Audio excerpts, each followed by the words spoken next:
Hey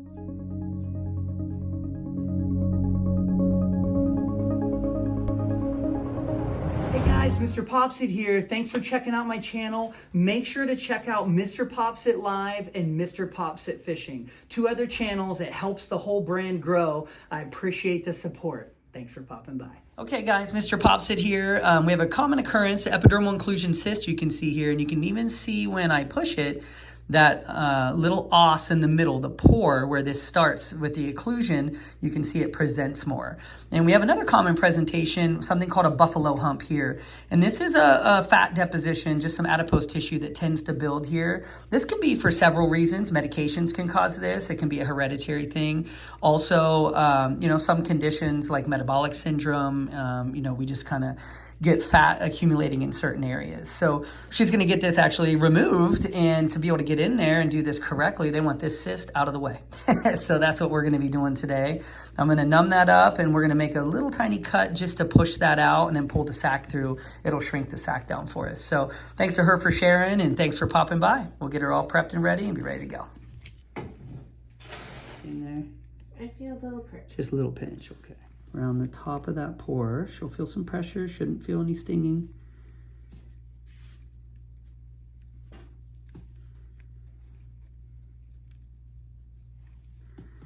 I try to make the scar as small as I can. Sometimes we have to widen it a little bit if the sac is being persnickety. Don't hear that word every day.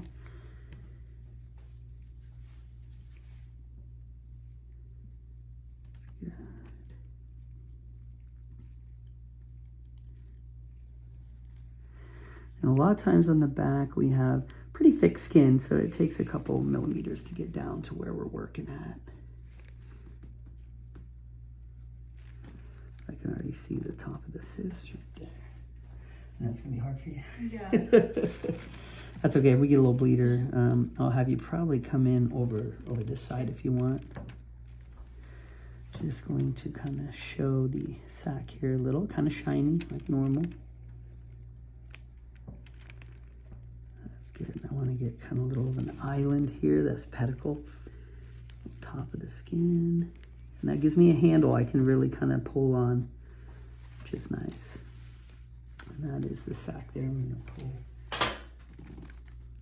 Shouldn't have any pain, just a little poke there.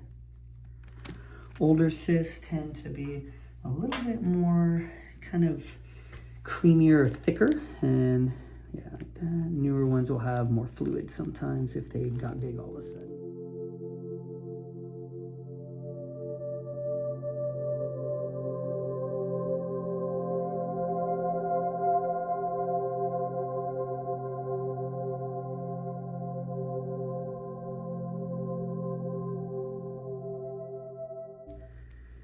And that's just keratin here. Dried out keratin, dead skin, mixed together with sebum and oil, makes like a paste. And a lot of people ask, why do you squeeze this out? Are you just doing it to make a good video? I get that comment a lot, and it's not the reason. We are trying to shrink that sac down so it collapses in on itself. Now it's going to pull right out, so that's why we do it. It just so happens to make an interesting video, for sure. If I'm pushing too hard, let me know. Got a lot out there. So a good sized cyst, been there 20 years or so. Overstayed its welcome. Okay, now we can start walking it back. I don't feel anything. Good. No pain at all, just some pulling a little bit. Pressure. Love it. That's the way it should be. So you can see when I pull in the sac, it tears a little. That's why I keep that little, what they call skin handle on there. Or as some of my commenters call it, the scandal. Which I think is funny. So we're gonna have some fat tissue around it here. We're right at the edge of the buffalo hump here, and you can see some fat tissue right up against it, which is pretty common when we have it around something like that. Once I release it with the 15 blade and it's kind of moving around in here like this, now I can try to get under it here with the scissors. Just separate with some blunt dissection. So you can get this sac to start to come out. scar tissue there from when people squeeze on it. It can kind of make the tissue around it thicker. So we'll go back to the blade on that.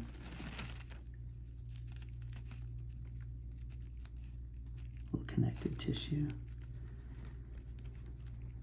This is where we get a little tugging. Just let me know if it's too much.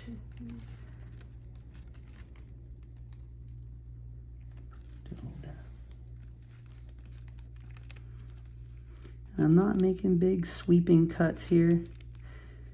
We do just little tiny pressure. We release that connective tissue. She's doing great. A deeper bite here.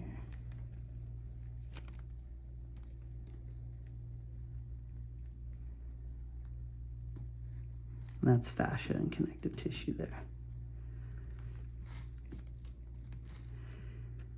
Very good. That's a little fat tissue right up against.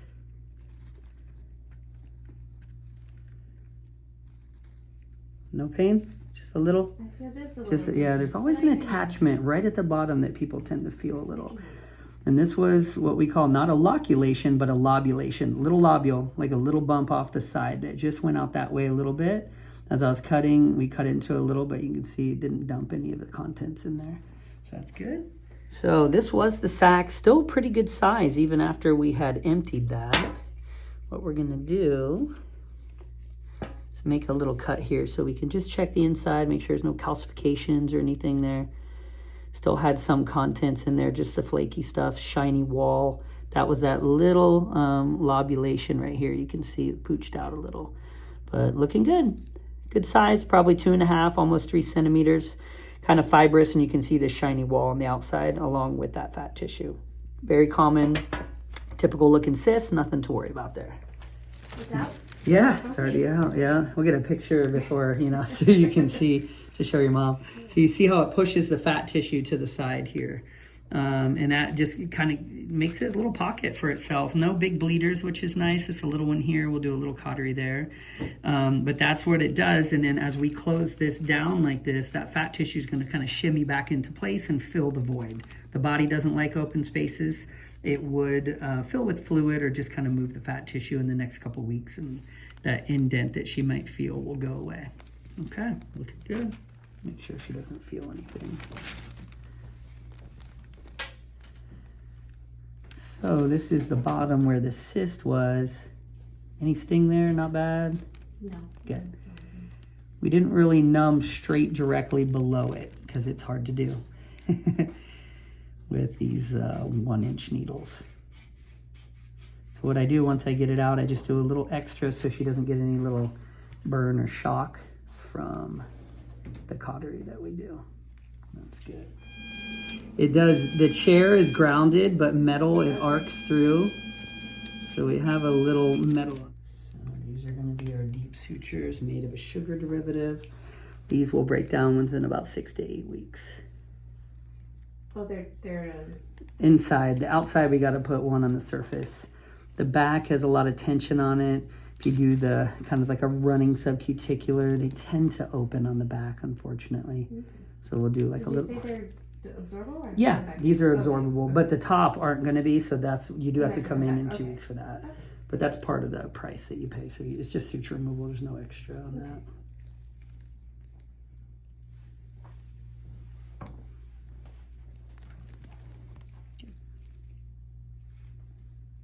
Now we'll take that one down to the knot.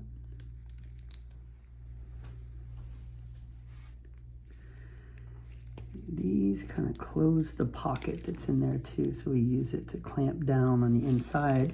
The big bleeders we cauterize, the small capillary leakage, the pressure from our bandage we put on and from these sutures will bring that to a halt, which is nice. Now my hands are in the way a lot of times with sutures, sorry. People don't care much about the sutures either. Some do, the students do. They want to see how things are done sometimes. I have a lot of medical students, PA students that are online.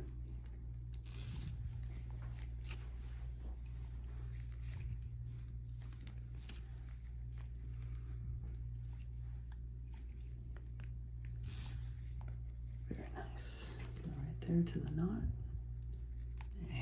And that looks great. Just from our deep sutures, we want to get a little bit of pucker in there, kind of bring it together. We push out the fluid before we put it in that topical stitch. That looks good. Okay, so this is just a little running stitch here.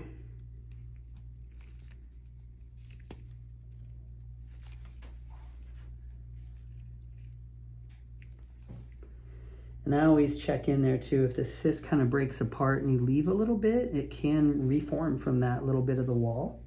That can happen. So we search in there and kind of look around. I didn't see anything. Whole sac came out in one piece, so this should never come back for you. That way they can move ahead with the other procedure. I'm having it on October 20th. Will it be okay? That should be good, yeah. The internal sutures that I'm putting in there will be dissolved by then. Okay. Everything will kind of be moved back into place. And most of what they're removing is quite a bit to the left of it. It just comes and abuts it right here, right at the edge. That shouldn't be an issue. It would have been though, if it was in there when they did it, when they go in with the tumescent, they can break it apart. That's what she said. Yeah, Like, I don't even want to mess with that. She said. Cut this one. Yeah, you would break it, just that one little one I'm holding on there. And then that you'd have an inflammatory response to that. And then that would cause like an abscess and get all irritated. Last thing you need.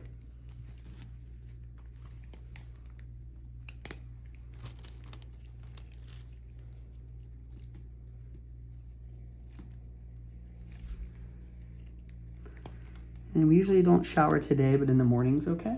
Okay. And it seals up usually after about 16 to 20 hours. So you just don't want to like sweat real heavy for the first 2 or 3 days, not like, you know, a big jog or anything like that. Just kind of take it easy. Can I go to work tomorrow? Oh yeah, you'll be able to work. You just have a little bandage on it and that'll be fine. You shouldn't really have any pain either. If you touch it, it would be a little tender just because we had a procedure, but sitting there, it shouldn't be throbbing or anything like that. Okay. Because we kind of, everywhere we cut, we're kind of bringing together nice and tight with the sutures. So and the internal mass has been removed there. And this is called milking the wound. Right before I close that last bit, I'll open it and push down on the pocket and push the air and fluid out. You can hear it breathe a little, not much fluid in there. And one last stitch here.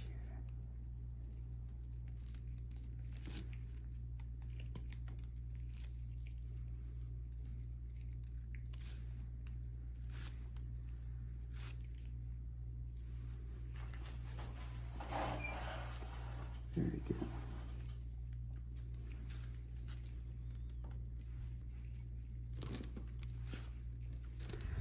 And what we're looking for with simple interrupteds or with the running stitch, any closure, you want to have good spacing on your sutures and a nice eversion, tissue eversion, and that puckering up.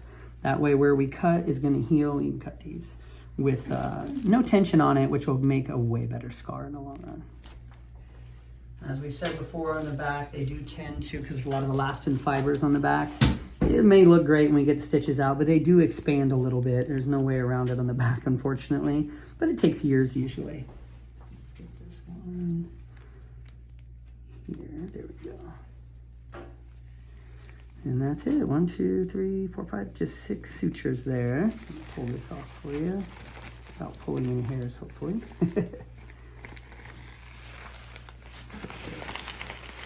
And that is the end product there.